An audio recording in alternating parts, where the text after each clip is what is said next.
Hey.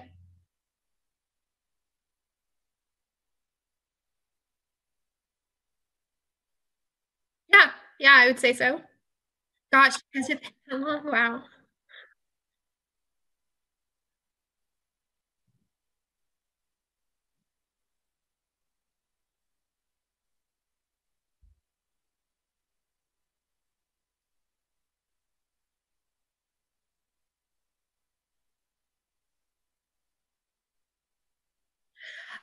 Why would people want to listen to me? Well, I think that I happen to be somewhat entertaining. Uh, Thank you. I appreciate that. But I am a tabletop game designer and a media enthusiast. And I have worked at Wizards of the Coast in the past at Magic the Gathering on the Magic the Gathering team, as well as the Dungeons and Dragons team. I worked on Icewind Dale, Rime of the Frost Maiden, and Mythic Odysseys of Theros. I am currently have a bunch of different projects in development for the Dungeon Masters Guild. I currently work independently, and I also do stuff with film and theater and stuff like that. So if you want to talk to me about the intersections of other creative mediums and tabletop RPGs, that's awesome too. I also really like musical theater. So if you want to talk about that, I can talk about that for like however long you have until the end of existence. Well, was that good enough?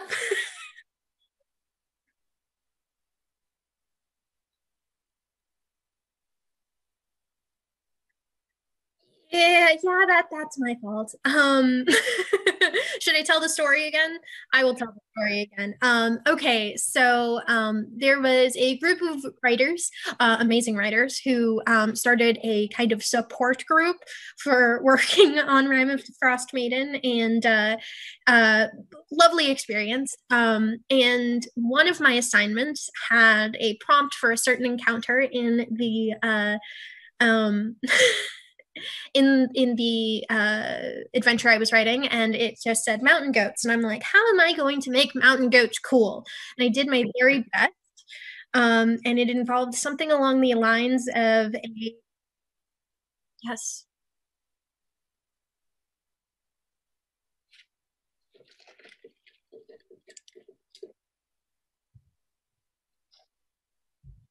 No, it's fine. I have soda, so that's not really that hydrating, but I don't feel like getting up. Um, um so so goats. So I said something along the lines of um a hostile goat cannot be satiated or something like that. And the rest of the writers loved it, and there was a lot of goat memes. I think Baldur's Goat was something that came up. Tomb of Goats, Goat of Annihilation, all such things. And eventually it turned into this whole conspiracy of how many goats can we get past Chris Perkins' nose into the book. Um, and I told Chris Perkins about it because at the time I was working at WotC, and he said, "Oh, that's fantastic! I'm going to add more goats into it." Um,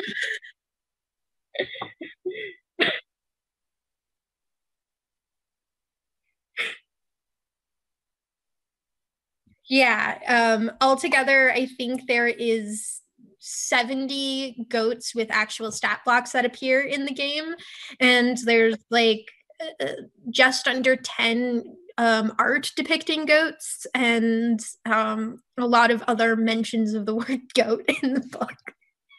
It, yeah, I ran up all the stats somewhere on my Twitter. You guys can go find it.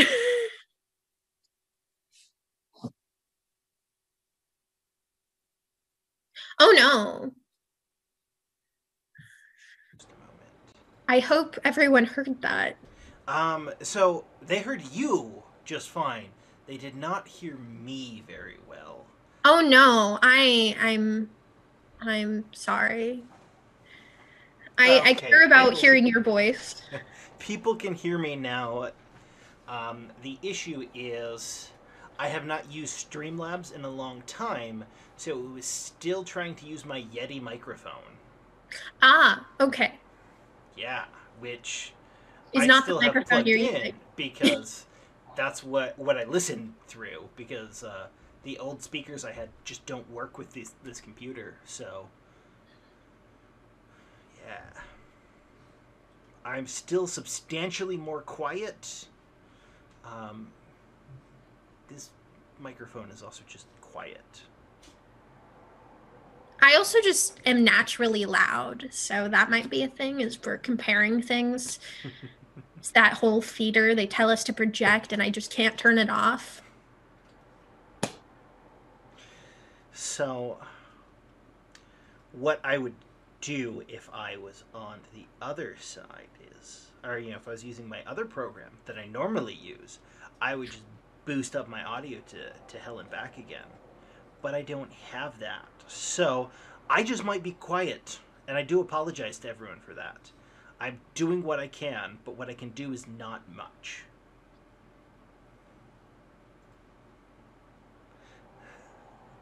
So, now you've gone over who you are and why Mhm. people would want to listen to you. I'm going to try and I'm going to get this more in my face and block what I can see more, but hopefully this helps. Um, but I'm going to ask myself the same question. Other than the fact that you want to do this because we're good friends, why do people who follow you and listen to you? Why might they want to listen to me?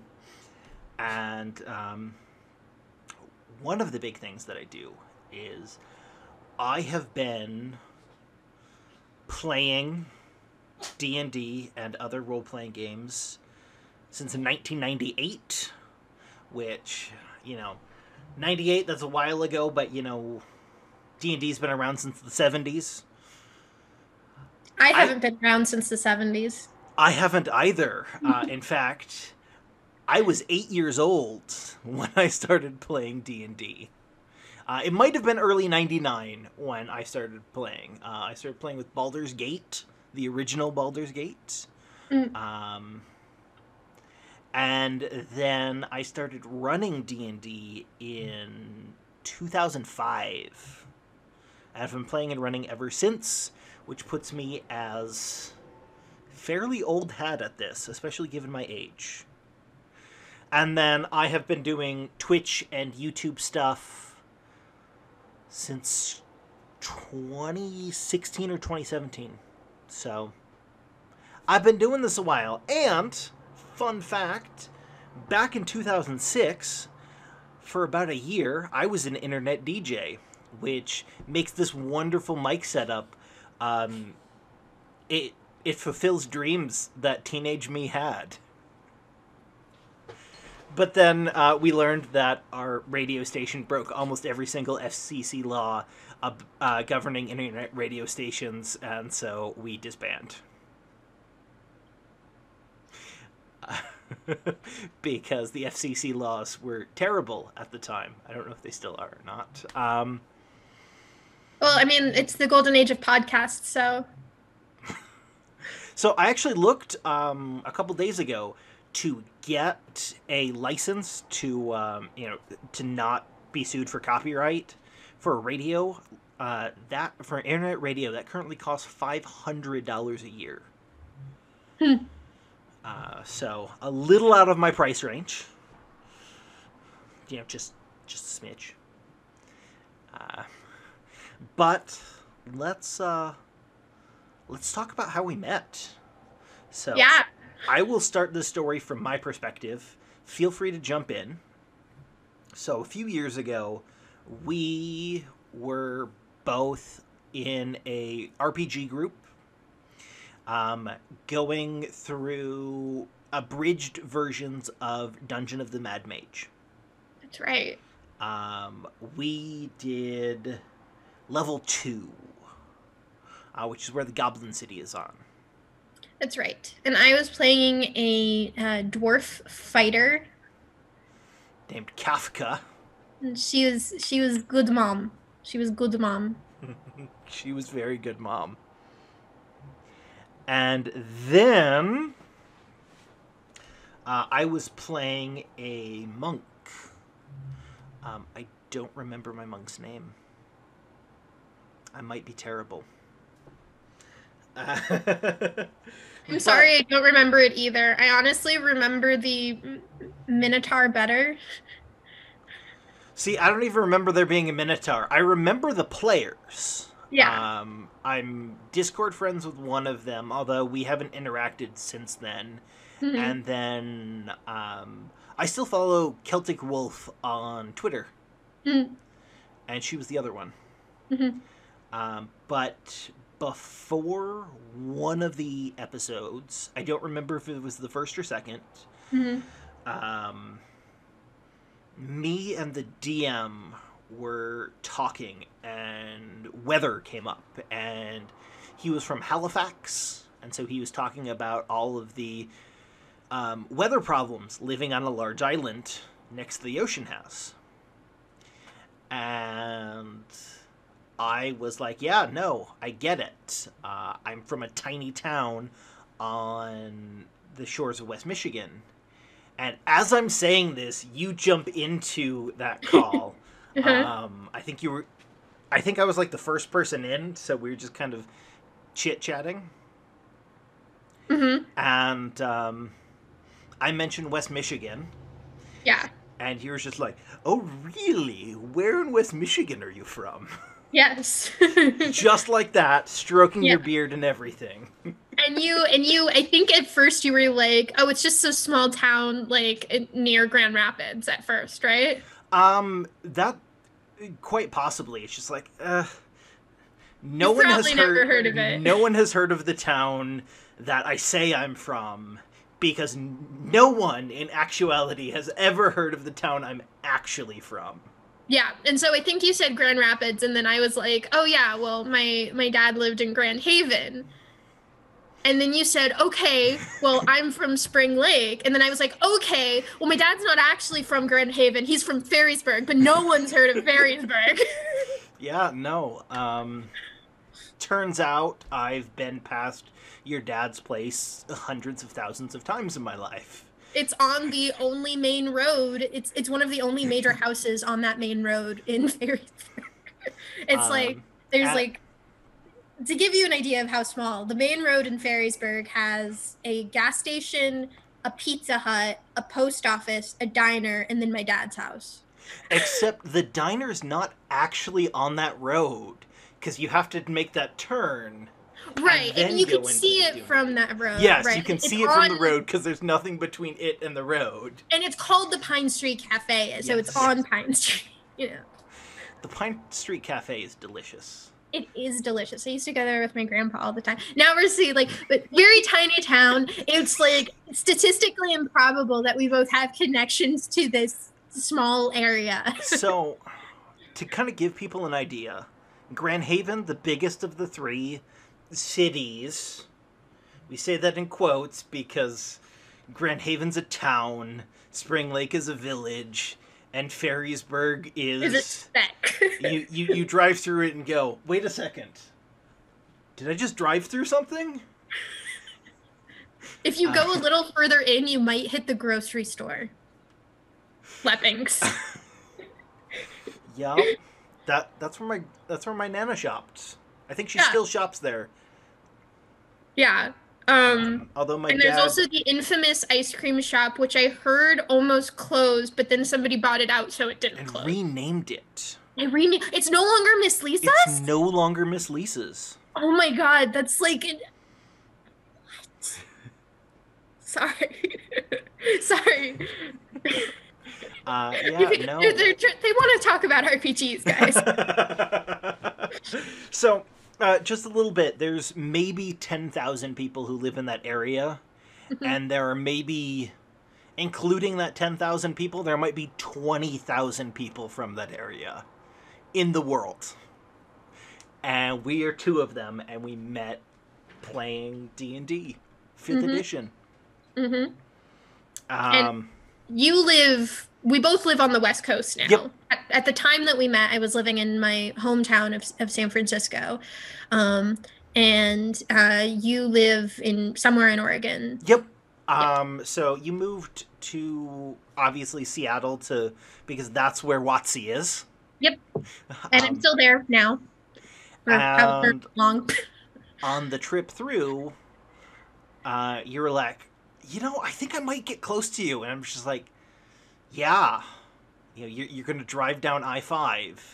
And if you drive down I-5 through Oregon, you've just passed essentially everyone in the state. I-5 goes down the Willamette Valley, and the Willamette Valley is where like 90% of Oregonians live. Yeah. And so my sister took a stop so that she can take a nap in the back of the U-Haul. And we had pizza in a grocery store. Yep. Me, you, and my wonderful wife, Wormet, who is in the chat and very helpfully letting anyone who doesn't know our shorthand when we say Watsy what we Mm-hmm. mean. Mm-hmm. Because I think we might be a little too deep in the lore of places like of RPGs, because Watsy's just kind of what we say and Yeah. forget that most people don't Wizards. call it. Yeah, Wizards of the Coast. Yes. They are the people who own D&D as well as Magic the Gathering and some other properties. Yes. And so we've met that one time. Hopefully, sometime again in the future. We Yeah. don't live. We're close. Pacific Northwest. Yeah. Um, I know. Me and my partner would love to come down, train ride. or us go up there. Seattle's wonderful. Don't stay in my apartment. It Not just is. because it's a mess, but also because it's just tiny. Seattle is the biggest city in the Pacific Northwest Yeah. by a lot. Between that, between Seattle, the next city going south is San Francisco, because Portland, while big, is not Seattle big.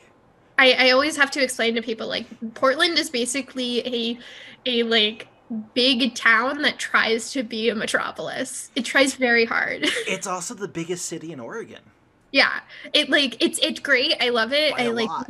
when I went drove past on the direct drive back when I was visiting my mom. See that little Michigander lilt in there. When I was visiting my mom, we stopped there and we went to the bookstore and I picked up a bunch of old 3.5 books because they have a great RPG section. Um, So I assume you went to Powell's. yes, Powell's. Did you go I'm to a huge bookstore nerd. the you went to the downtown one, the one that's the whole city block, right? Yep. I have gotten lost in there before, both figuratively and literally. It's a big bookstore. It's a very big bookstore. And like as I used to work at a bookstore. I was actually working at a bookstore when I got the internship at Wizards of the Coast and just like bookstore culture is like a big thing for me. So like it was just one of those things that's like it's like a mecca as far as bookstores go. Yeah, It's yeah. a spiritual pilgrimage for bibliophiles. And I'm so happy that in these COVID times, people are making sure that Powell stays open. Both the owners of Powell's, who are like, no, we will come back. We're not sure how, and then the people of the Pacific Northwest. Well, maybe not those Idahoans, but fuck them. They're different. I have feelings about Idaho. My cousin just moved to Idaho because the state of California was going to take her kids away if she didn't vaccinate them. And in Idaho, you legally don't have to vaccinate your kids. So my cousin moved to Idaho. She just up and took her 5 children, and her husband left his law practice so they could move to Idaho in the middle Yeah, of a pandemic. yeah. So as I was saying, though, Sorry. before that whole Sorry. no, you're fine. Before the whole fuck Idaho thing, If anyone hears from Idaho, like I'm sure that not everyone from I'm sure Idaho. you're a lovely person. Yes. Your state sucks. I Potatoes are great. I like potatoes. I love potatoes. Fun thing, the term hillbilly? Do you know what its original definition is? What? Michigan potato farmer.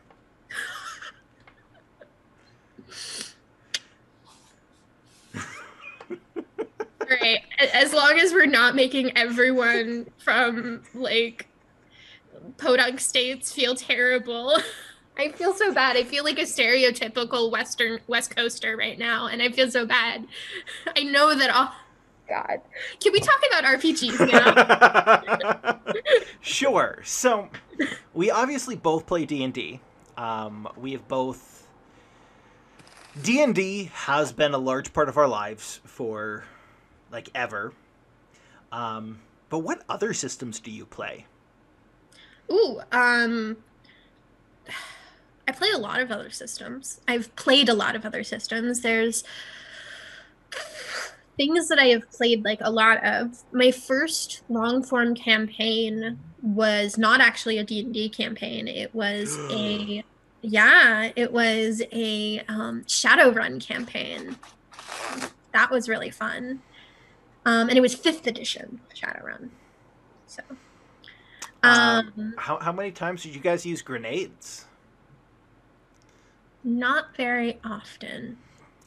Do you know why you don't use grenades in 5th, 6th, or 7th edition Shadowruns specifically? Why? So you remember the old D&D rules where Fireball, you need to make sure the room is Chucky big salsa. enough? Got it. Um, Yes. Yes. I actually recall us being in the middle of a tunnel and I learned first that's when I first learned the term chunky salsa. Yeah. um, in almost every single edition of Shadowrun. Ooh, Loremother, will you address a question in the chat? Sure. Turbo says, what is the author's name? Or is it always Loremother? So I am Morrigan Robbins. On that is how I'm credited in the books that I've worked on and such. Loremother is my go-to for everything. You can call me Maury if you feel like you want to use a name other than Loremother. But we're And just going with the flow. you go by they pronouns, correct? She or they, yeah. She or they, okay. See, when we first met, it was they. Just they. I have become a lot more lax and just kind of going with the flow lately. It's kind of my vibe. But I reserve the right to tell anyone that it's just they in the future. Of course. Of course. So, I just wanted to make sure that we got that correct Yeah. because we do not want people to mispronoun people. Yeah. Um, oh, you were asked if you have a good Chris Perkins story. Do I have a good Chris Perkins story? Okay. Let's try and think of one that's not going to make him look bad. Kidding. Kidding. um, he Okay. actually shared one on Twitter earlier today Mhm. saying that he had revoked his Canadian citizenship because he thinks that America at its best is um, one of the best examples to the world of what countries can be. Hmm. And Interesting. he said that today he felt vindicated in that for the first time in a while. Huh. That's awesome. Um, so what's a good Chris Perkins story that I have? I mean, there's the one where he was just like gung ho about goats. Um, trying to think. Okay, so this one technically isn't my story, Oh but no. it is something that was told to me by one of the other interns who so there were no interns for the D&D team when during my internship. They rarely ever take interns. It's a fairly small team over there. So, but there were 3 interns on the Magic tabletop team, 2 game design interns and a world building intern. That one was me. And one of the game design interns was also like myself trying to worm their way onto D&D projects during our internship, which is what we did. And his name is Tamor Remen, Darkest Crows on Twitter. Awesome dude. Go check him out. And he's currently, as far as I know, still working on the game design team over at D&D now. Fantastic. Yeah, he's an awesome guy. But he was, so we both ended up getting like emailing Chris Perkins and getting interviews with him so we could just pick his brain and talk about D&D and stuff during our internship. And As you would. right. And so mine was we went over lunch and we had some really good talks. And I was completely surprised when I was just like talking about stuff. And he was just like, "Well, do you want to work on a book?" And I was like, "Okay, yeah, sure." um, but his story was I thought was a little bit funnier, where he was like, "Yeah," and so they get out of their meeting, right, and then they're walking into like kind of the D&D pit area where everyone's little desk cubicle is, and then he's like, "Yeah, but I think the best part of this team is we get to work with all these dildos."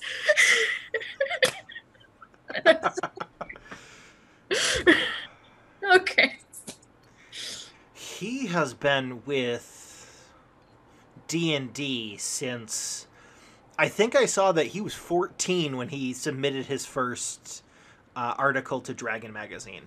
So when I was working on the D&D team, I was working there as the lore research assistant. So I was thumbing through everything that's been a WotC D&D product, and that includes magazines. And so I ended up actually going through some Chris Perkins submitted works, and it was so interesting seeing like the about the author stuff, and it was like, it's a 28-year-old teacher and stuff like that. And there's another good meeting that I had with a few different people from the D&D team where they were talking about when they started working at D&D, and a lot of them ended up working there in the mid 90s, and I was like, Back in the TSR that days? Or no, that would be just. It's that right would around be that time. right around that time. And they were like, yeah, uh Chris was saying that, he started working at WotC around like 97, I think was the first year he worked at Wizards. And then I was like, I was 1 year old then. And then he was like, yes, yes, you were. Yep. Um, um,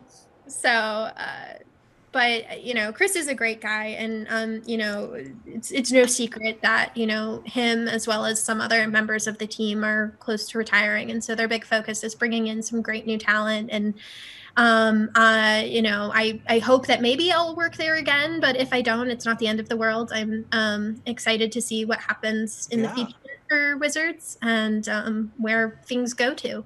They're approaching their 50th anniversary, but yeah, so that is my long and winded Chris Perkins story. um, No, we were talking about Shadowrun. he's a fairly open guy. He shares a lot of his stories, so it's kind of hard to have a good one because he's probably shared it. Yeah.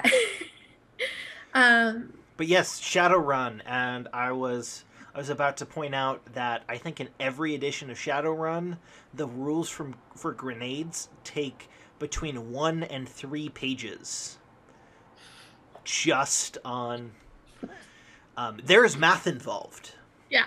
To properly figure out how much damage someone takes from a grenade, you have to do basic geometry and angles and subtraction, and it gets ridiculous. Yeah.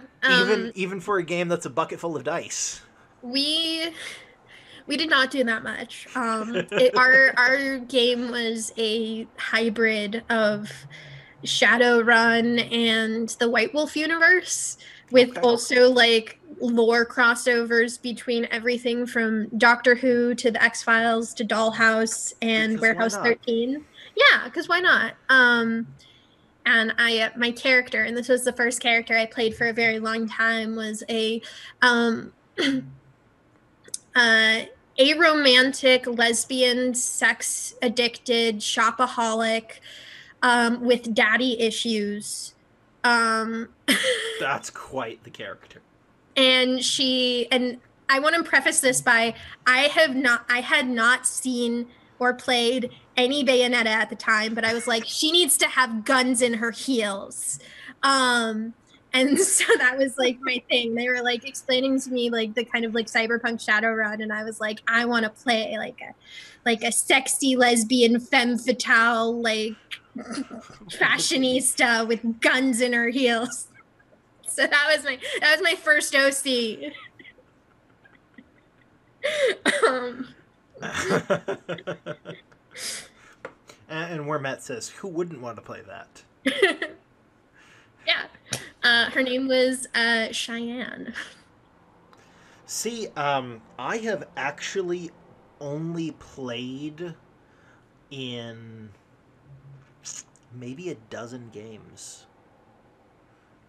If you don't count playing computer games, Mm. I have only played in maybe a dozen campaigns. Now I have run many, many, many. But I'm one of those. I'm almost always the go-to DM. Um, so I don't have these characters that it's just like, oh, I played this one character for a super long time because I That was haven't. that was my only one for quite some time, honestly. Like I said, that was my first long running game. Before that, it was all games that fell apart. Like I had that game started when I was like 18 years old, but I had been playing D&D since I was 14, right? And they were all like one or two session games that fell apart and Mm-hmm. like, I didn't get into my first like real D&D campaign like that was like ongoing until about 4 or 5 years ago. Um, and that was some of the most rewarding stuff. And it was interesting because in that game, I played something that was against type for me because usually when I played in one shots or in Adventures League, I would always play a rogue or a warlock with a really edgy backstory and stuff. Um, and I decided to play this like super nerdy librarian wizard named Alice. And she was I like very it. excited. Um, and I loved her, and she's become part of this whole like universe thing that my DM and that DM, his name is Aaron Teixeira. He is the person who encouraged me to become a game designer. Like I wouldn't have Fantastic. like become a DM even without him. I wouldn't have become a game designer without him. So that was some great experience.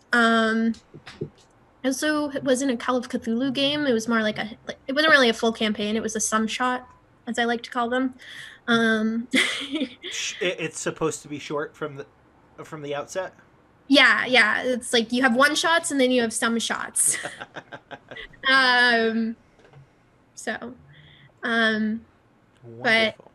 yeah, so that's it. And like now I'm fortunate to be in two games that have been going on for more than a year that Wonderful. are just fantastic. I'm players in those games. I'm DMing a fabulous Icewind Dale game that I think has the potential to go on for quite some time.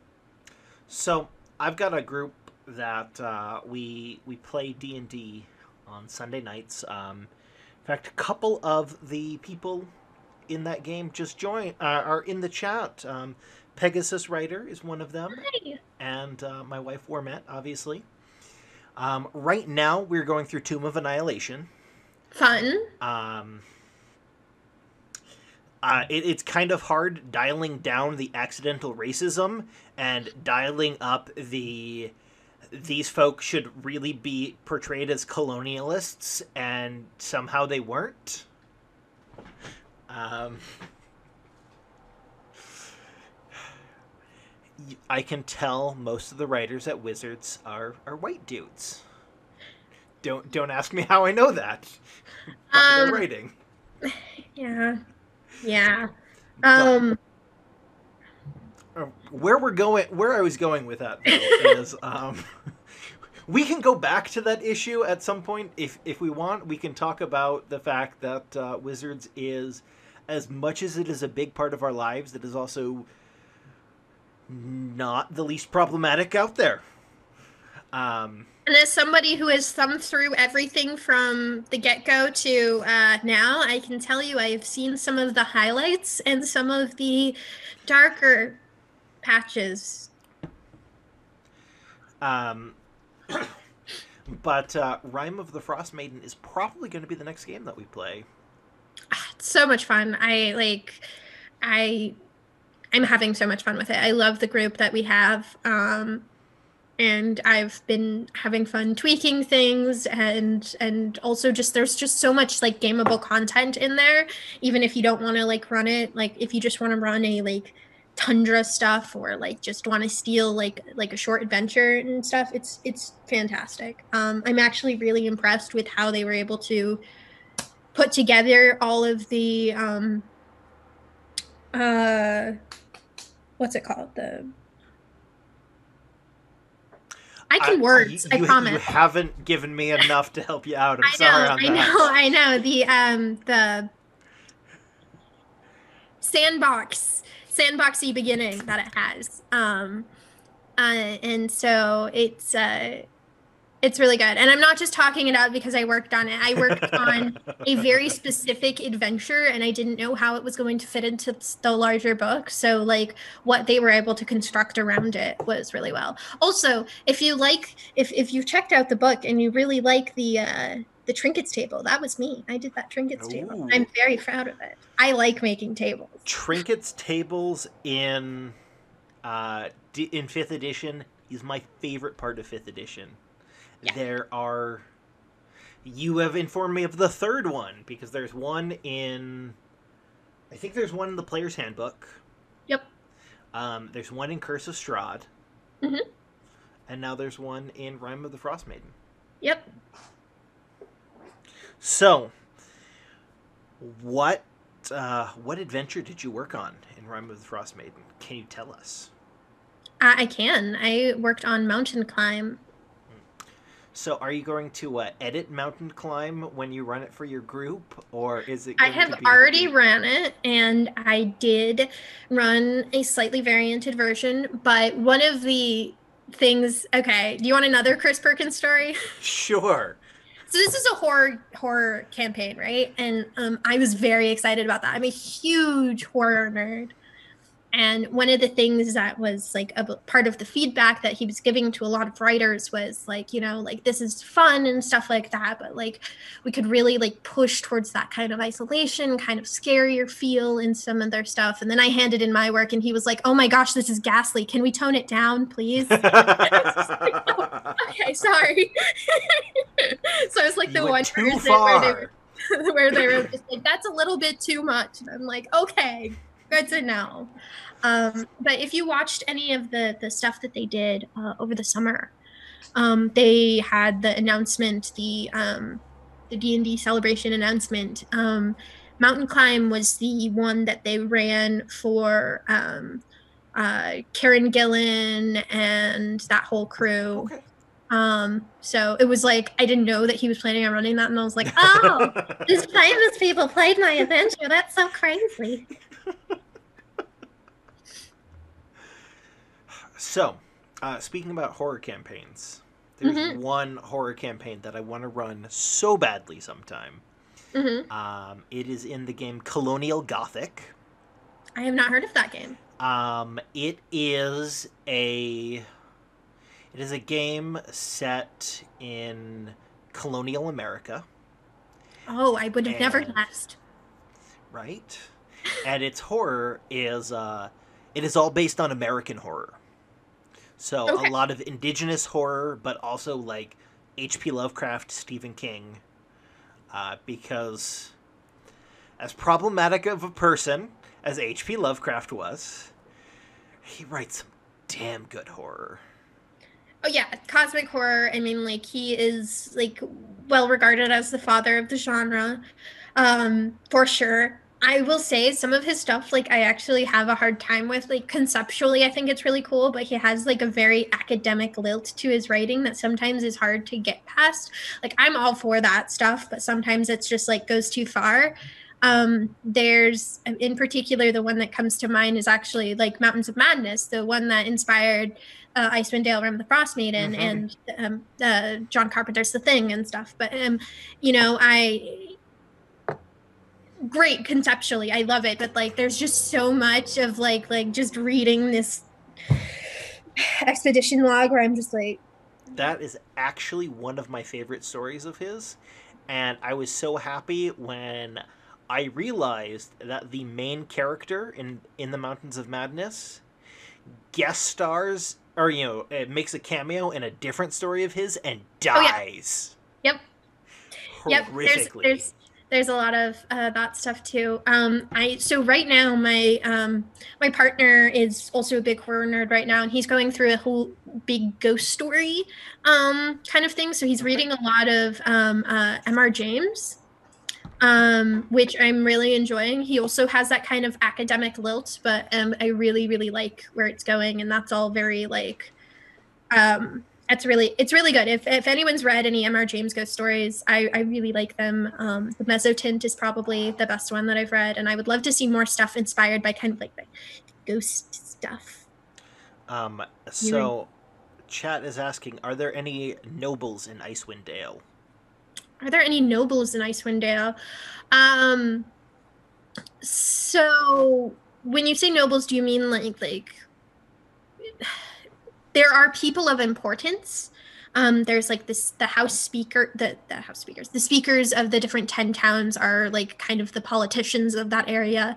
You also have the uh the different tribes, the different Regart tribes, and so they will have like their leaders and uh, if this isn't too much of a spoiler, they have secrets in Icewind Dale, and each person can have a secret. And one of the secrets that you can get at the start is that you are actually the heir to the tiger tribe. So there is some of that, but it's not like the kind of place where you'll see like princes and queens and like noble women like you normally would in somewhere like Waterdeep or Baldur's Gate or anything like that. This really isn't a setting for political intrigue, and the kind of political intrigue that there is a lot of like how are the speakers working together for like making sure that their entire community is fed during this like eternal winter and stuff like that because of like the nature of the location, and so that's a lot of where kind of the storytelling goes with that, but it's there isn't quite so much of like what you traditionally think as like a noble person. Say a certain party member wants to be from a super influential white dragonborn family. I swear this isn't my character. My backstory is basically the beginning of Invader Zim. um uh so you can, again, when you run the story, or if you have a dungeon master who's running this for you, you can always make it your own. So if you Yes. want to like talk to your dungeon master, or you're running it and you want to have this like have like maybe there be like this uh outpost where a bunch of like white dragonborn live, and there is this like kind of culture there, and they have an ice castle and stuff like that, and maybe they have like this long relationship to a famous white dragon that lives in the area that is rumored to still or maybe not still be alive. I'm just rolling off the top of my tongue, but like Mm-hmm. you can put that in there, you can add this other location and have that be a part of it. For my game that I'm running, and I swear, I really swear, I did not tell them to do this. They were like, we want to kind of have this be a part of a tribe, but like more of a nomadic tribe where we're all kind of outcasts. So like the people who are outcasts from the other tribes, or like they don't really want to be part of 10 Towns Can, and so they were like, and I want to play a goat herder. So we have the nomadic tribe of the goat. I did not tell them to do this. They just did this on their own. But it is kind of public that you are the reason there are goats. Is there a chance that your players had seen that? There's a chance that maybe one of them had seen that, considering he also works in games, maybe. But it's just. I guess my legacy is goats now. My legacy, like if Oh there's darn. nothing else, I offer the gaming community if it's just goats, and that's fine. Should I just change it to Goat Mother? I mean, it is your brand. If you would like to change it to Goat Mother, no one else has a say.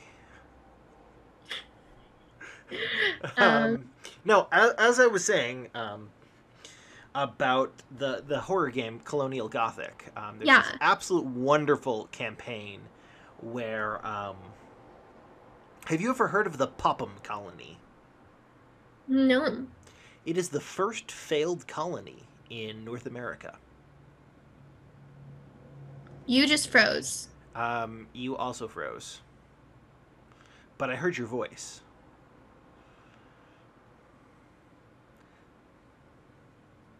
It looks like we're having a little bit of technical difficulties.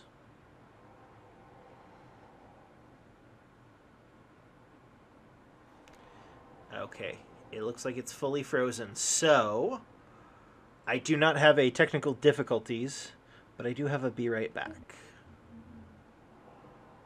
Oh, maybe you're back? No. Hello. Hello. I just disconnected from the internet. I thought it was you Okay. were like frozen and all this stuff. Okay, I was checking on Twitch to see if it was a you thing or a me thing, but whatever. It was a me thing. It was totally a me thing. I will say I am on my laptop and didn't realize my laptop is not plugged in. So can we do like an intermission real quick, like for like 5 minutes, and then I'll come back. Sure, let us do a 5 minute break. Okay. Sorry about that. No. So we will definitely be back soon, everybody. I'm Whoops, totally a nope. professional, I promise.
Okay, we are unmuted. We are back on main. We are back, everyone. Uh, Good Sorry about intermission. that. No, it was great. It gave me a minute to step away. It was good. Good timing. So I've been. This is my third attempt to talk about the colonial Colonial Gothic. Gothic, yes. I um, am down to hear about it. so there is there was a colony called the Popham Colony in what is now Maine. Hmm? And it is basically um, the colony of Roanoke before the colony of Roanoke. Interesting. Um, the the governor had to leave to go get more supplies from England, and it took him 2 years to get the supplies they need and get back there. And when he did, there was a boat that they were making, like a boat that could travel across the ocean. It was gone, and so were all of the people. But their stuff wasn't. And no one ever heard from these people again. It was in the early 1600s. Okay. So this campaign um, basically says horror happened to them, and Horror. I don't want to get more specific than that because I want Spoiler. to run it, and some of the people watching probably are going to watch it, or probably going to be some of the players, and possibly even you. Are you Uh, inviting me? I would be honored. it's going to be at least a year before I do it, so yes.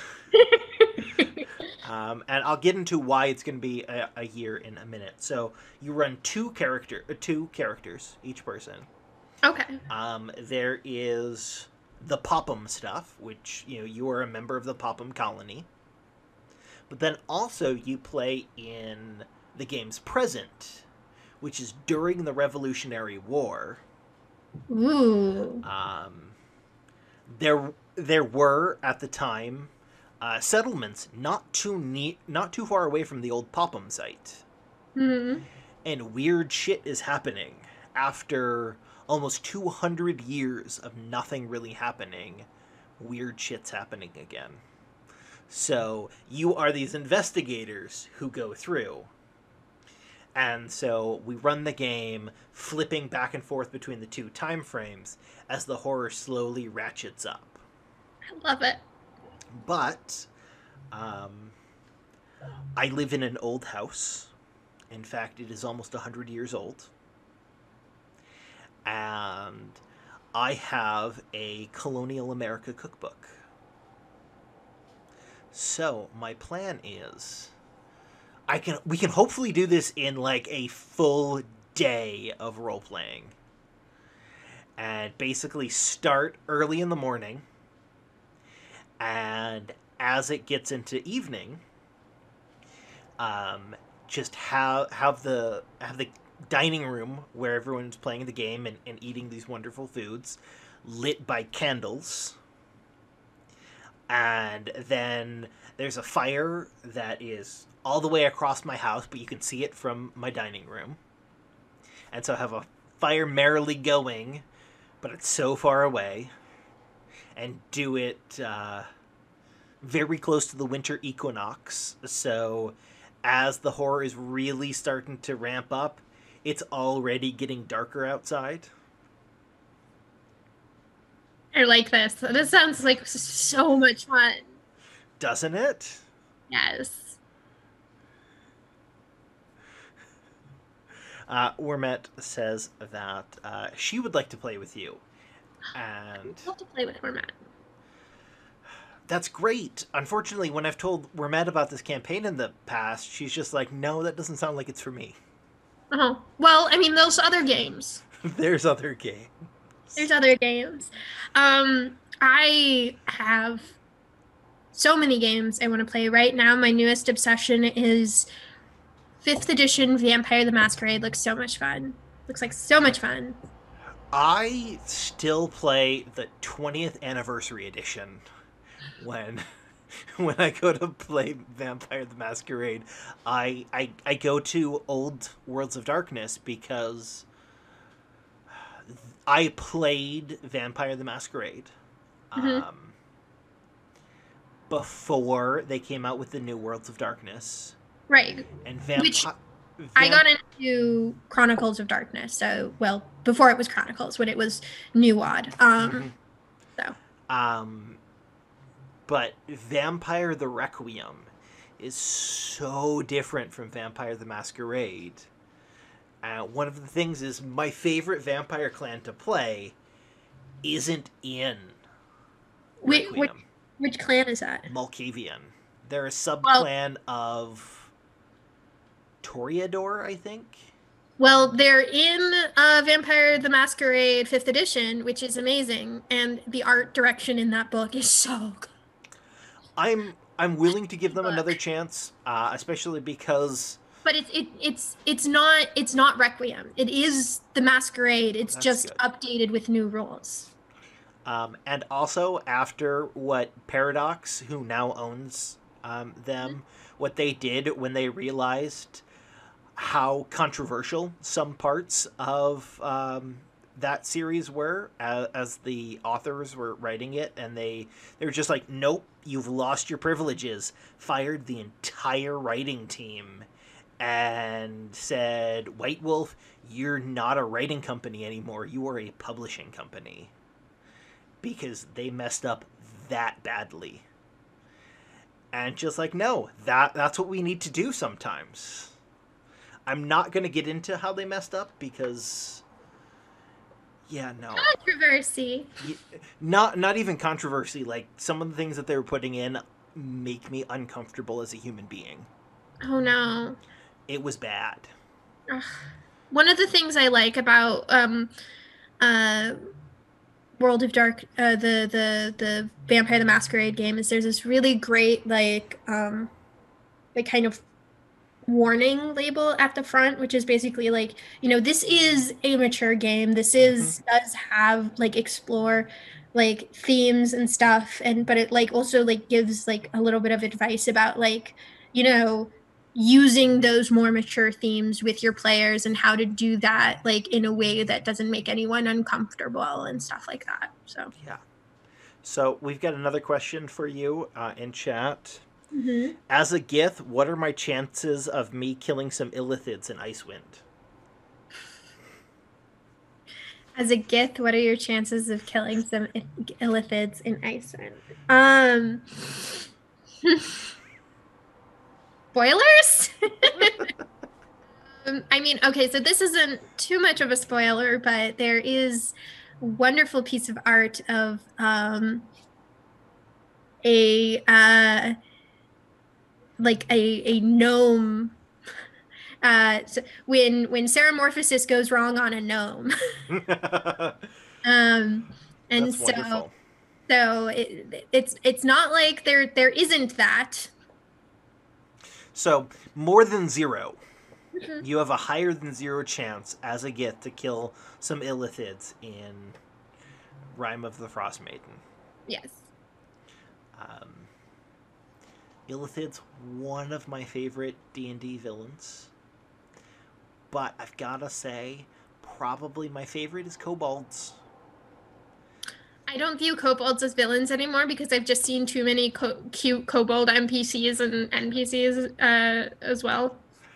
Um, Kobolds, if you run them well, can punch way above their CR, way above their challenge rating, It's true. because they're supposed to Um, be low level threats, unless you play them smart. um, yeah, I just so many great kobolds. We have a kobold in one of our games that my character accidentally adopted. Don't give kobolds food. Uh, their names are Chit and Chatter, and I one of them's become they're training to become adventurers of their own, and they also Nice. work in a tavern. Have you played Baldur's Gate 3? Chat would like to know. I have played a little bit of it. Unfortunately, my current system doesn't run it that great, so I am waiting till I get a better computer. But I have played a little bit of it. So, Um, we will definitely play it together at some point in the future. oh yeah, absolutely. We were actually talking a little bit about it off stream, complaining about how they included a major character from the Forgotten Realms and gave him a different ancestry. He is very prominently a gnome, but they made him a human. Hmm.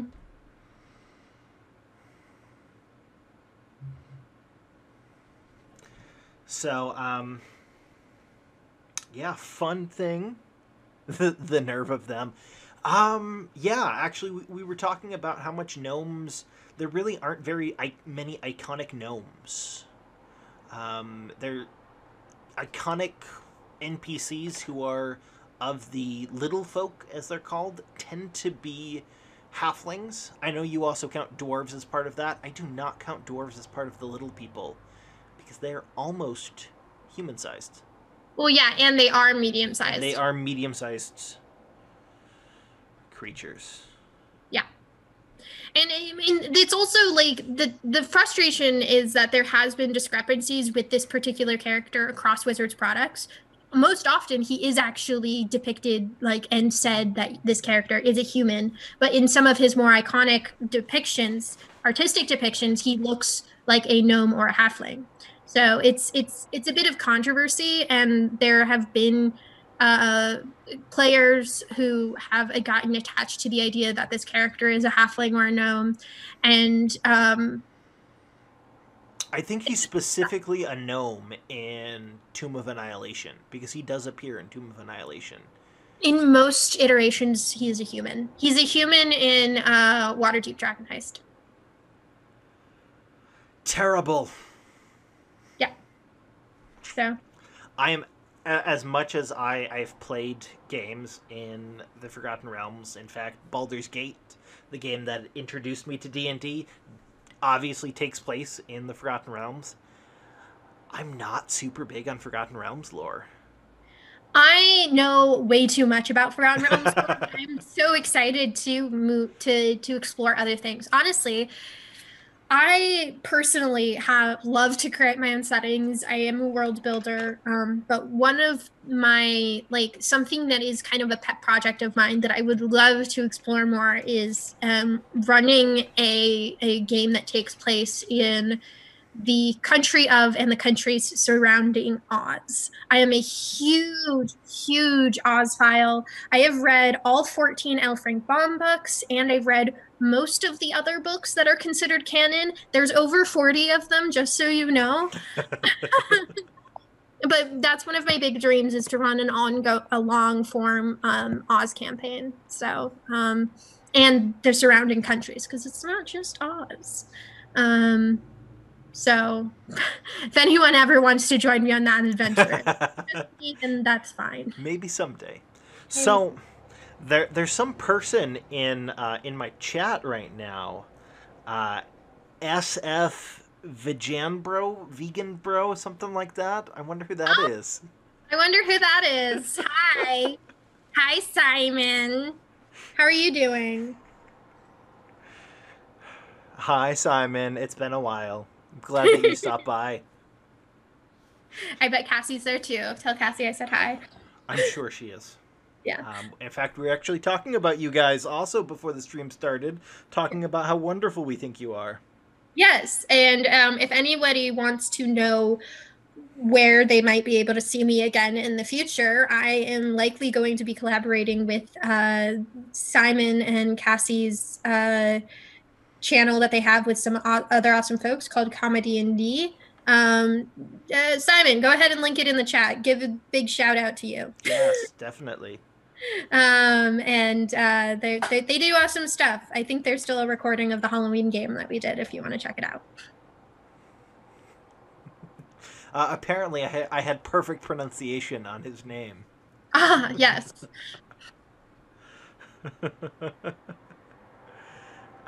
Yeah, so we've got we're having some fun here. I think. Yeah.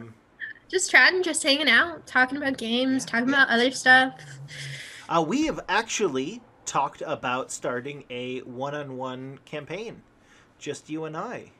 Yes. Um, you suggested Call of Cthulhu, which is always a good time. I Yes. And suggested Stars Without Numbers. yes, which I have not played before. So there's different like, fun stuff that you can do there. On either side. Call of Cthulhu I know runs really well for one person. Yes. I'm not super familiar with Stars the Numbers, Stars Without Numbers. Yep. Stars Without Numbers. And I still need to look more into that one. I have. After I suggested it, I looked at the rules to just kind of refresh myself because it had been a while, and I got so excited. This week, this past week, my morning Twitch streams have been campaign prepping a sector for that game. Whether it's the sector, if we end up playing it, it's going to happen in that sector. If I play it with someone else, well, I'll use that sector. Well, I'll probably end up playing that. I could use some sci-fi in my life. It's been a while. Yeah, sci-fi is excellent. It is excellent. Um, Um, there's a game that I've been wanting to run for a while, which yes, is Monster Hearts. I have heard of Monster Hearts. I don't know much about it. Partner just got home, so he's gonna go into the bedroom Okay. where you belong.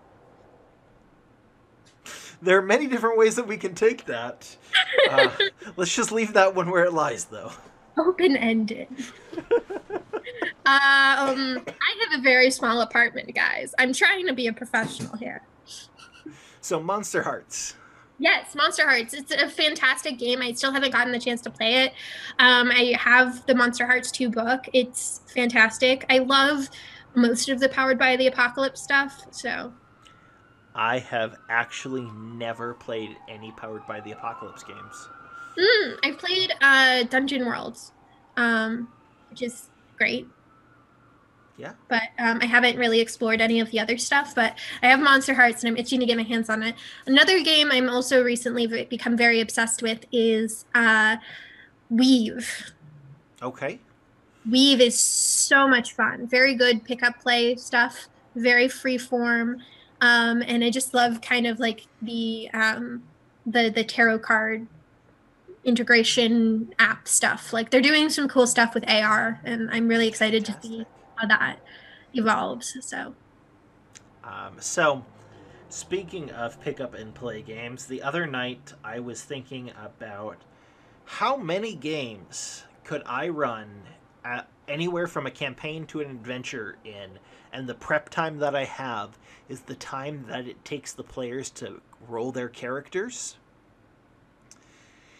And the answer is too many. Well, so I did a panel last winter at PAX Unplugged called Building for the Lazy Dungeon Master, and we talked about how to like DM but from the seat of your pants. And a lot of people think that it's a much more complicated skill than it is. um, Yeah, I one of my in-game or my in-person games that ran for several years but has not since COVID, mhm. and honestly is probably dead. Mhm. Um, for a lot of that, I was just like, okay, I've got a broad sketch of what we're doing. Let's go. Like, I know where the campaign is, I know where we want to go. I will, before a game, flip through either Volo's Guide or the Monster Manual to find some fun creature. Mm-hmm. I think that is one of the best things that a DM can do. Mm-hmm. Book for a game. Find a find a monster that inspires you, and Yeah. make an encounter about that. Yeah, I definitely think that's a great thing to do, as well as there's so many resources for like that creators have put like free dungeon maps online. So you just find a map that has like just like the bare bones of a dungeon, and then you just fill in the gaps, whatever traps you want to put in it, whatever monsters you want to put in it, and like I have a folder full of just like maps that I think are cool. And I'm just like, when I don't have that much time for a game, I just like grab a map, I grab that and I do stuff. And then sometimes if you don't want to like if you know that you don't want to do a combat session, just kind of like reaching into your brain for inspiration. There's so much my big thing is uh reaching into the stuff that's like public domain stuff. I love that. So I just like find a compelling prompt and I do it. One of my favorite like 30-minute prep things that I've done was um, uh, reverse Rapunzel. They found a boy locked in a tower that they needed to rescue. Nice. Yeah, and it turned out to be one of the most fun sessions that they've ever played. And I was able to like figure out how to tie it into the greater plot because I did like a bunch of world building beforehand. And even if you don't have that, if you're like running your first session, just like use the Exactly. players, like let them build the world for you, like. So One of the biggest behind the screen tips for a GM: let your players talk, and if their idea sounds more awesome than yours, that is the truth. From that moment on, you forget what you had, and you go with what they had because their thing is better. mm-hmm. I have done that many a time where a player's just gone, huh, I bet this connects through this way. And I was just like, well, it didn't 2 seconds ago. It does now.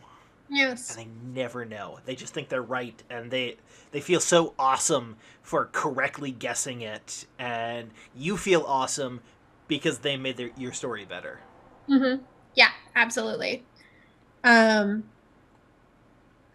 Have I heard of Iron DM? I have not. Have you, Morrigan? I don't think so. Simon is talking about it. Hmm. Simon, who is Iron DM? Or what is Iron DM? Exactly. Yes.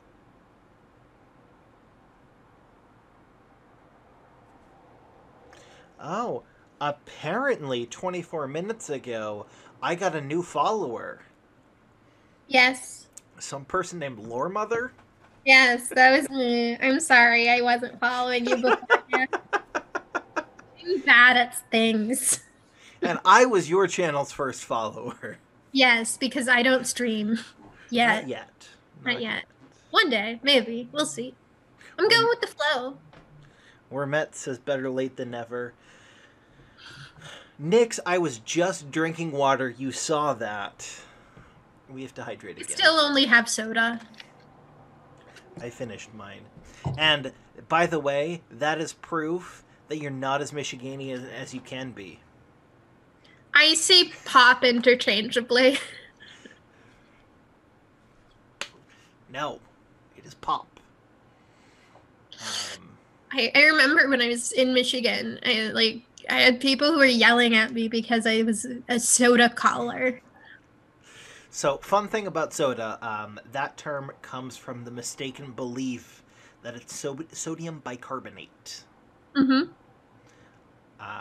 And then pop, both because in early pop you had a cork Mm-hmm. that would pop off just like champagne, but also in that time, the late 1800s, slang for getting drunk was getting popped. So that is where that comes from. It was offered as a competition at KublaCon, but remained for some reasons I don't remember. It was like Iron Chef, where DMs are given 5 minutes and three quote ingredients to form a one shot. I've practiced with it a bunch, and it's a great challenge. Oh, I like that. So that is what Iron DM is. Mm. That sounds hardcore. It does. But I've like one of my favorite DMs has done like impromptu sessions where he just like, like has like these dice that like have like shapes of dungeons, and he like builds the session around that of like dungeon rooms, and I just think that like that's the coolest stuff ever. He's just like I remember being at, I think this was at KublaCon where he did that one, and then we like, because we were just basically begging him for a session. And then there was another convention that we did. I think there was this DundraCon at DundraCon where we were just like up at 3 a.m. and we were just like talking about our characters in our game. And then he was just like, okay, bring out your dice. And I was like, oh, are we doing this? I guess we're doing this. And that's how I got my super magic book stolen from me by the greatest thief in the multiverse, which is not Jack. um,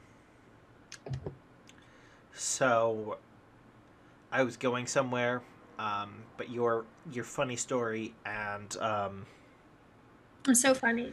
Turbo in chat is pulling out his chemistry knowledge Oh boy. as Chad is talking about how you can carbonate liquid with sodium bicarbonate, which I never said you couldn't. All I said was pop is not carbonated by sodium bicarbonate. I'm not sure how they did it in the 1800s. I know how they do it today. They just force CO2 into the liquid. Mm-hmm. My favorite thing that I learned was, Ramune, Yep. the bottles that it comes in. That's actually the kind of bottles that all soda used to come in.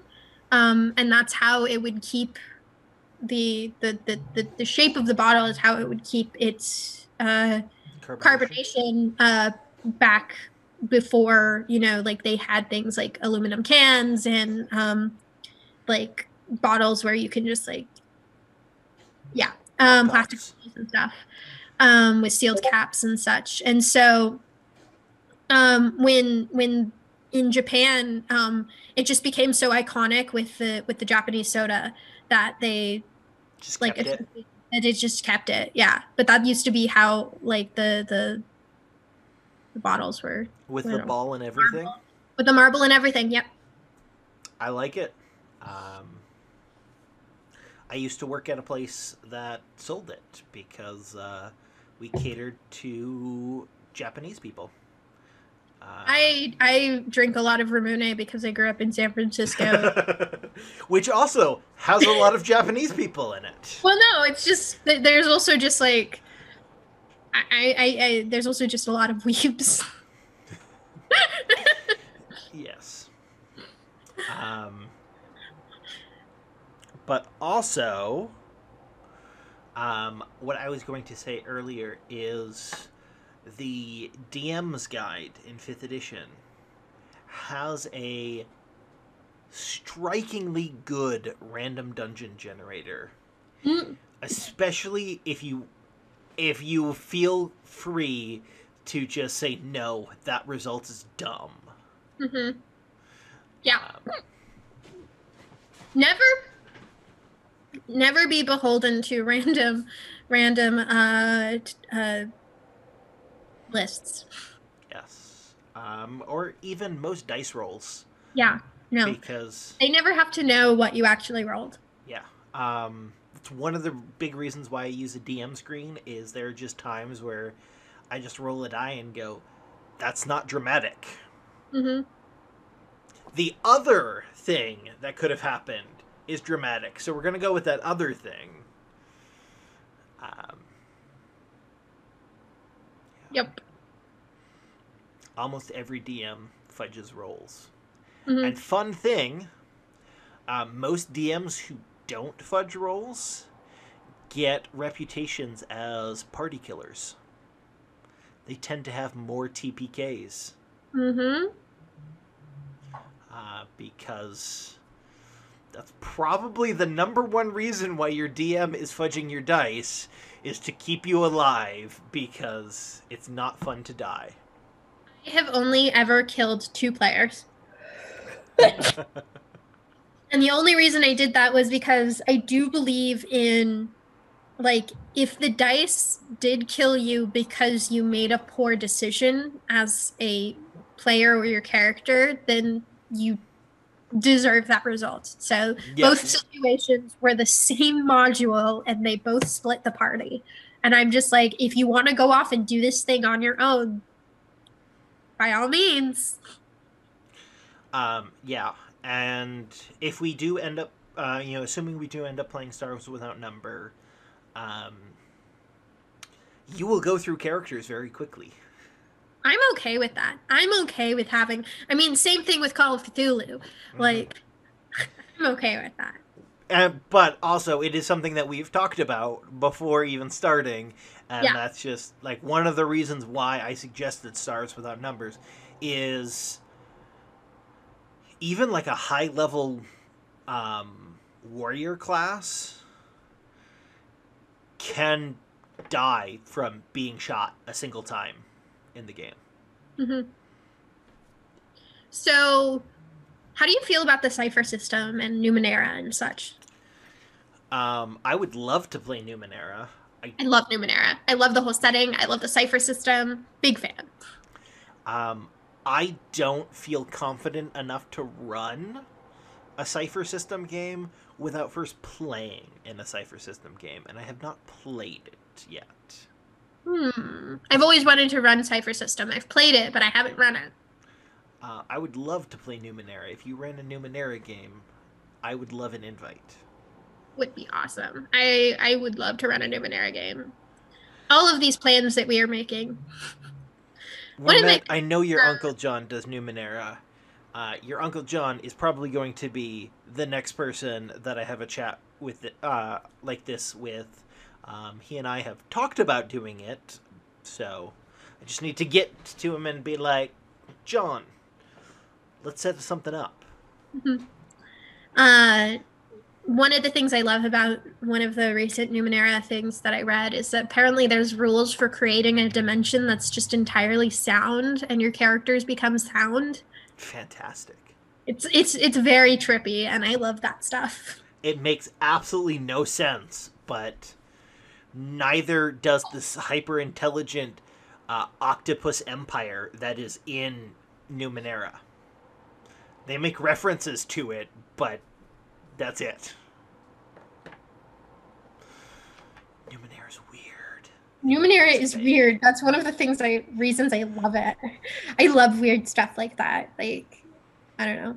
My biggest things are just like trippy weird stuff and absurdism. I love absurdism. Absurdist fantasy is my whole shtick. It's one of the reasons I love D&D. Everybody thinks D&D is this like gritty, serious game, and I'm like, have you ever played D&D? It's absurdist fantasy at best. I mean, it was originally written by a white shoe salesman who lived in southern Wisconsin. Yeah, although I think he wanted it to be a much grittier game than it ended up being. I mean, he made it because he was obsessed with war games and medieval heraldry. Um, Again, I can go on and on about like some of the old days of D&D.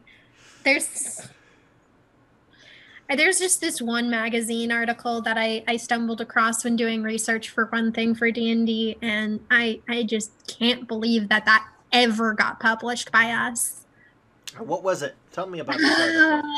Okay, so it is it was from one of the magazines, Dungeon or Dragon magazine, and it was an adventure that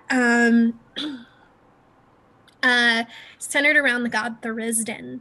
Okay. And the whole thing was that there was this uh, essentially there was these 2 twins that were separated at birth, and they were both being like seduced by the god Thurisdan, and they were being manipulated to start a cult and do all these things. And the girl ran away, met her twin brother, and then they had she got pregnant by her twin brother, and that child was supposed to become essentially the antichrist thing that was supposed to free Thurisdan, the prisoned god, and stuff. And so Gross.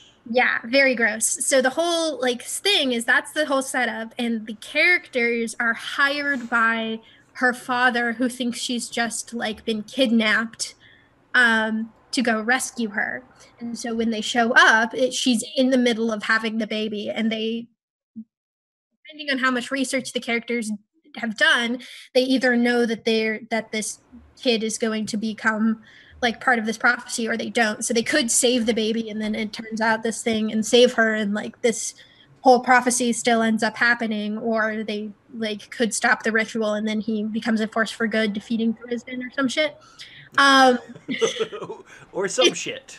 it's all really poorly written and designed, and honestly, but the thing that is just the icing on the cake is the end, what the author says in his thank you note, which is, "I'd like to thank my wife and kids who inspired this adventure." And I'm like, I don't think you realize what you've just said here, sir, but I could not make this up if I tried.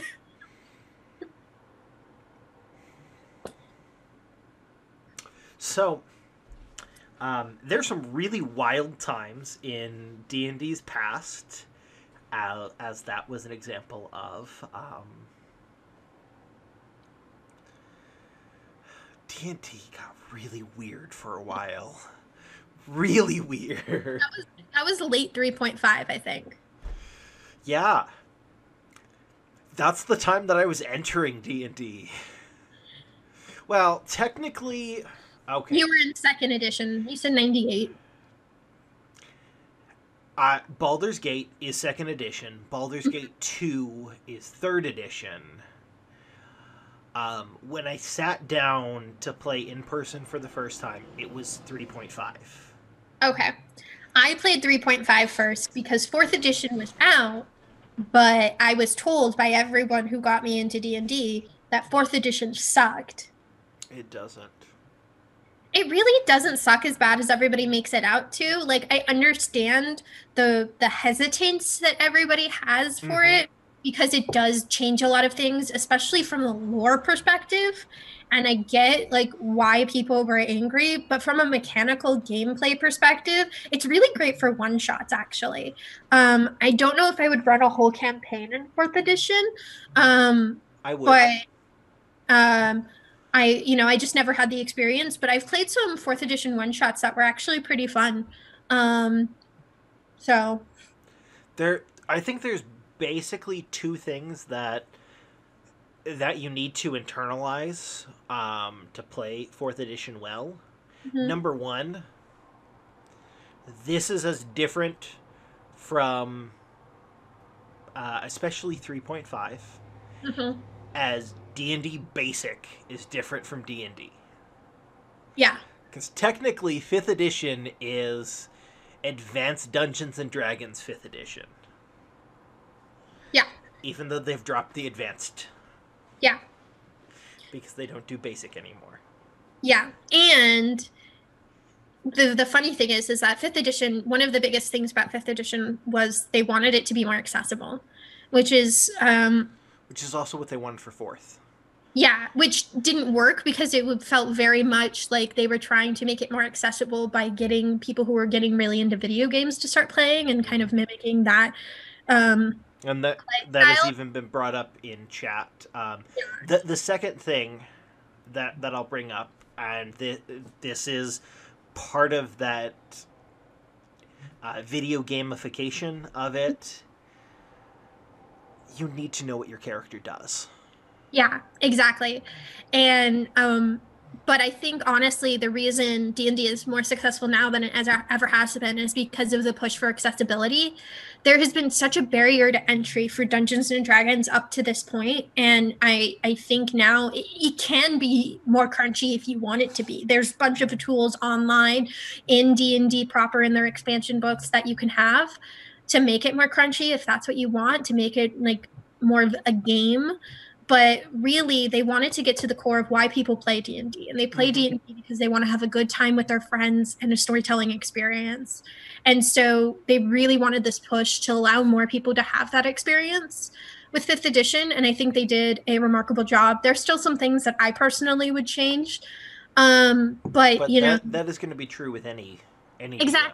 exactly, and you know, it's I personally think 5th edition is the best incarnation of the game, for that reason alone, and I think it accomplishes what they were trying to do with 5th edition. So, um, When I started playing in person with 3.5, um, you brought your books, your dice, your character sheet, your pencil, your notebook of scratch paper, and your calculator because you were going to do math.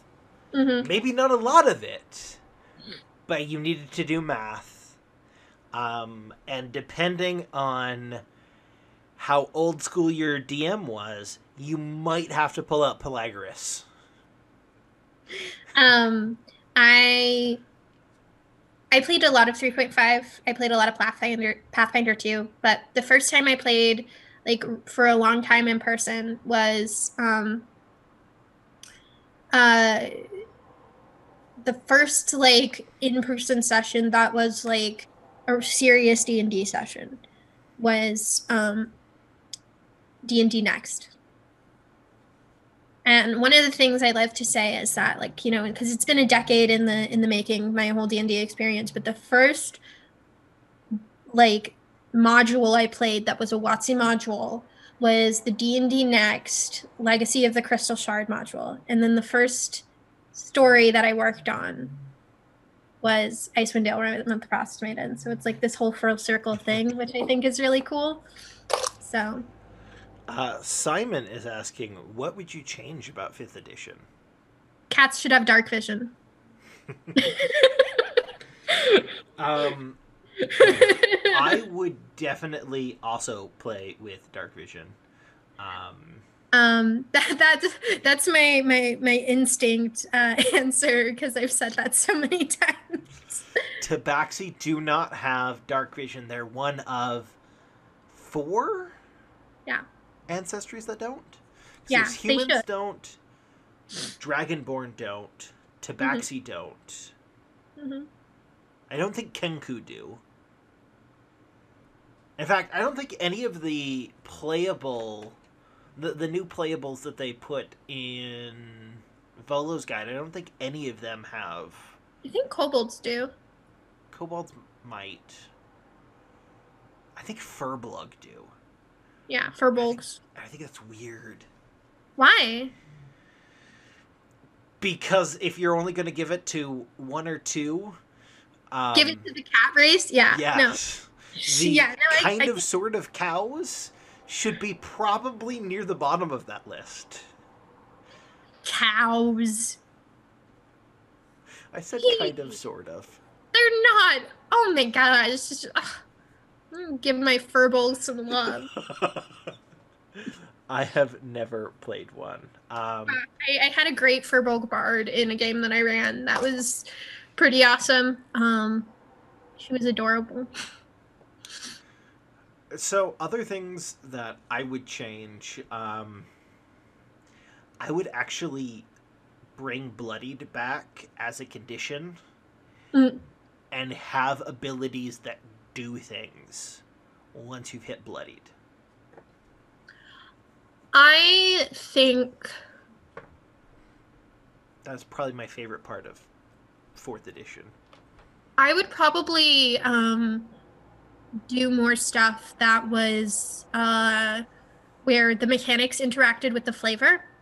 They tried to do a little bit of that with inspiration and like some of the flaws and stuff and how that interacts with inspiration, but for me, one of the things that I love about the cipher system is how much those things are just interwoven Mm-hmm. together. And I think that I would love to see more of that in my Dungeons and Dragons.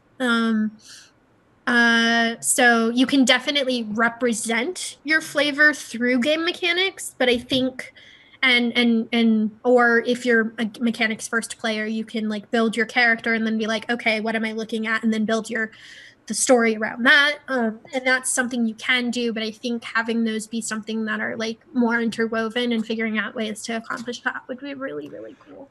I'm playing in a Curse of Strahd game, and we've been playing for a while, and because of COVID, we switched over to doing it on Roll20.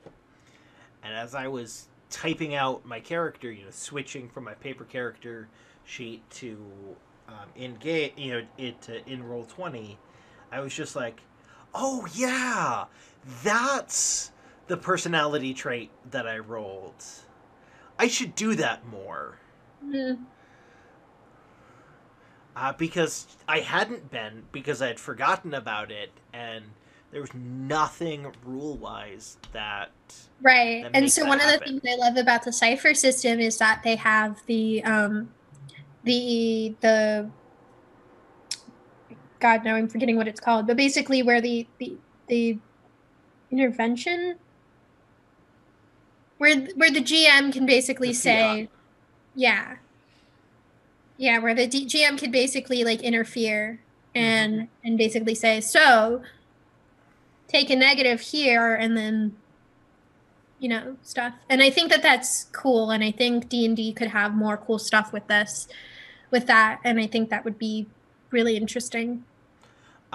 Or like Numenera's character system, where it Yeah. ends up you make a sentence. I am Yeah. a noun who verbs adjective. Yeah. Yeah. I don't know if that would necessarily work with D&D, but even like just looking at like stuff like in Vampire the Masquerade, there's like in like other White Wolf games, there's like the whole thing of like this is what it means to have one, two, or three dots in this Yes. thing. And so like understanding what it actually means to have a +3 modifier in this to have a score of this in your respective thing and like what Mm-hmm. that actually like so you can visualize it, right? Because I know people who are like, like, oh yeah, I'll just have like a 6 in my intelligence and be like, okay, but what does that mean? What does that look like?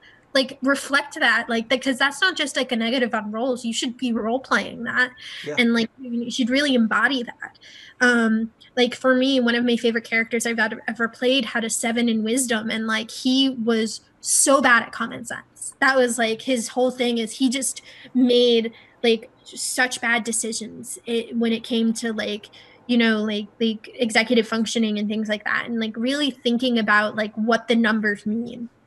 Yeah. And I think there was more guidance on that. Even just that, like you can take it or leave it for people who just want to play mechanics games. And there are people, and that's a totally valid way to play for people who just want to play like numbers games, and that's fine. Who just want to smash the monsters and build and stuff. But I think having more, tangible stuff for people who want to tell stories with it and making the mechanics that you have already in the game matter for those people who want to tell stories. Um, I years ago I played a Mutants and Masterminds game, See, that's which a game I've always wanted to play. um, I have a setting for that. I have a setting for that I've been making since 2012. You know what's another game that I want to run? Hmm. Feng Shui. I haven't heard that one. Oh, okay. So it's Action Movie the RPG. Okay. And it's really great. One of the things that I love is that it's as far as like good mechanical representations of what it's trying to do, its combat system really feels like you're doing like an actual like action movie fight scene kind of thing. And so Nice. all the characters are like, like here's like, the traditional like martial artist action hero. Then you have like the like femme fatale, and then you have the James Bond, and those are like the classes and stuff. Mm-hmm. The all American guy with the baseball bat and stuff. And So in this particular game, mhm. um, there were 5 of us. 2 of us had been playing role playing games for a decade plus. One just kind of a casual player, and then 2 were brand new to Mm-hmm. role playing. And the 2 of us who have been playing for a long time were just like, okay, we want smart characters. And so since Mutants and Masterminds is based off of D&D 3.5, Mm-hmm. um, we're like, okay, we're going to start off with like 20 intelligence. So that's going to give us a +5. And we're just really thinking, okay, in our minds, that is an intelligent character, and that's something that we'd like to play. And this other one of the 2 new people was just she was a shapeshifter, Mm-hmm. and we had to do some intelligence based check, and it's just like, okay, I tried for it, rolled, didn't do particularly well. The other smart guy, same thing. And the shapeshifter's like, oh, why don't I do it? It rolls and just gets this ridiculously high number, and we're just like, wait a second, what? And we looked, and she had +26 to her intelligence. But she'd never played it that way because she had no idea. She was just like, oh yeah, I had a bunch of points, so I put it into almost all of my attributes. And, I got them all to like +20 because that's good, right? We're like, yes, no, it is. Um, we're not sure how to describe to you right now how intelligent your character is, or like how how charismatic your character is, Mm-hmm. because with your 26, that would be a 52 intelligence score. It's just like, yeah, no, dragons look stupid compared to you. Mm-hmm. So yeah, no, go that that is my contribution to D&D and similar systems. Don't really give you a good idea of what your numbers mean.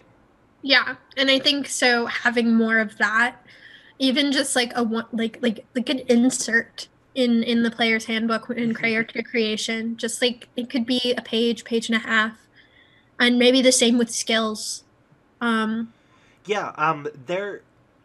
So White Wolf mm, goes really far with that, with just like, okay, academics. If you've got 1 point in academics, here's the paragraph that describes what you're like, mhm. and on and Yeah, on. yeah, and I'm not saying necessarily all full on with that, but like, just like understanding what does it mean if you have proficiency in this Mm-hmm. versus doing succeeding in the check untrained, right?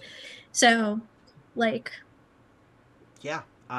There are other games that I've seen where it's just like, okay, with all of our skills, if you've got a 1 in it, you've got basic training. If you've got mhm. a 4 in it, you are a skilled professional. If you have a 6, you are among the best ever.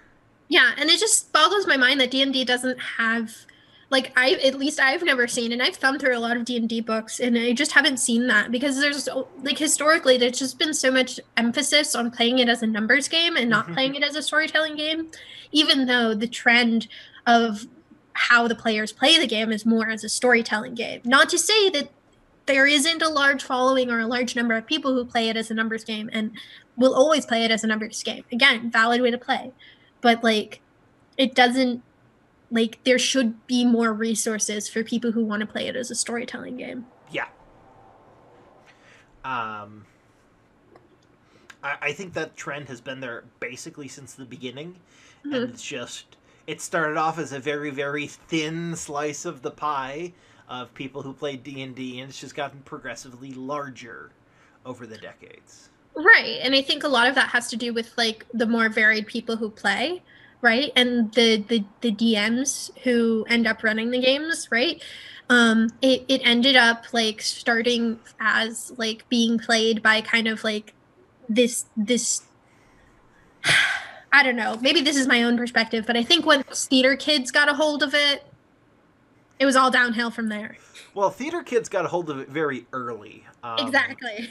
There's a group that they're not talked about much, but there was a group of women players from LA Hmm. who had a magazine, Hmm.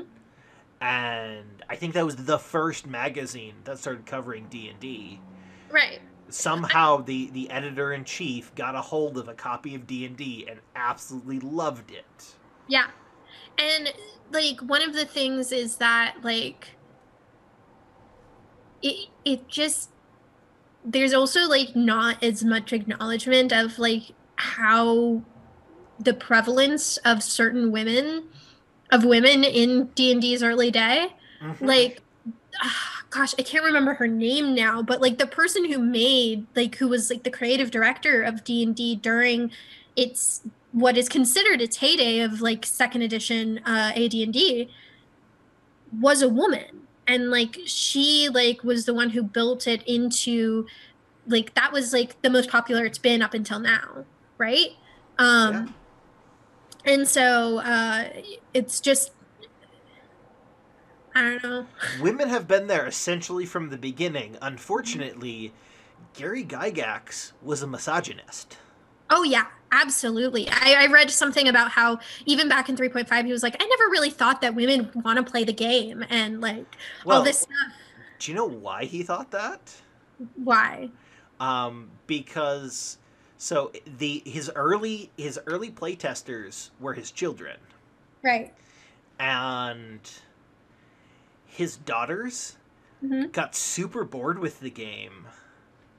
And part of the reason they got super bored with the game is every time they would say, "Hey, Dad, it would be more fun if blah blah blah," he'd ignore that. Uh-huh. But his son, um, like the Just eat it son, up. the Yeah. son who played Melf, Right. um, he they did all these things together. His son loved the game and was like, "Dad, it'd be really fun if," and Gary would be like, "Yeah, yeah, it would be. So let's do that." Yeah, but he never listened to female input and he never built a game thinking that like thinking of a female audience, which is just like from a business perspective, that's just stupid. You're ignoring half of the population of people who could be playing your game. Just like But and now like looking at what D&D has become, like I remember like working at WotC and working at Wizards and sitting there in one of the meetings about one of the like new products that shall not be named, but just like having somebody okay, having one of the graphic design and marketing people being like okay, so what's the cute factor in this setting so that we know how to market it. And that's like something that they think about now. They think about what is the cute factor? What can we put on t-shirts? What is the equivalent of the snowy owl bear for this book and this product? And like that is something they should be doing it. well, I just think it's mind-boggling to me that it's taken till now for them to think about like, okay, what is the cute factor? I react It's not to just a women thing that like people like cute things.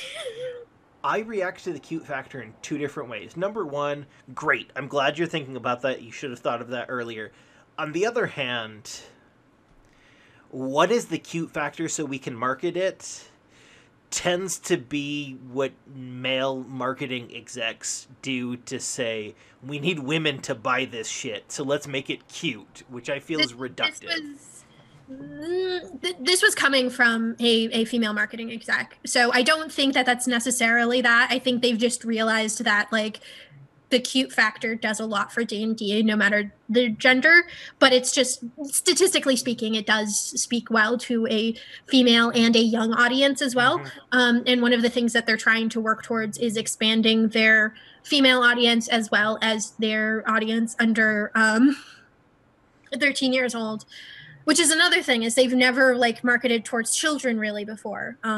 Children were playing the game obviously way back in since the beginning, and they've Yeah. never really marketed it as a children's game, and it had a lot of like content not for children in it. I remember like seeing some of the early. There was like one store that there was a bunch of stores that wouldn't publish one of the early pamphlets because it had like a naked woman on the cover. Well, going back to my introduction of D&D, Baldur's Gate, when again I was 8 years old, and you start in front of a tavern and you walk in the tavern. Do you know what the tavern keeper says? Mm. My hotel's cleaner than an elven's arse. Yeah. And so they've really been trying to like, because I remember when I first started playing D&D at my local game store, it was like there were 4 tables set up, but only 2 of them were used that probably had like 3 to 5 players each. And 1 to 3 of them were women on any given day. And they were all, there was like 2 children, both boys, and everyone else was in their 20s to 50s. Now that same game store, obviously now not because of COVID, but No, has like pre-COVID. yeah, has is overflowing, has 2 tables just dedicated towards children. Most tables are intergenerational. Simon knows what I'm talking about. And it's just mind-boggling. The gender is split pretty evenly. There's a lot of like small girls who have started playing the game because their dads are bringing their daughters in, which is Mm-hmm. adorable. And it's this really really cool thing to see evolve even just over like the span of like 5 or 6 years. And so I forgot what I was talking about, but children are our future. Children are for everything, quite literally, quite literally.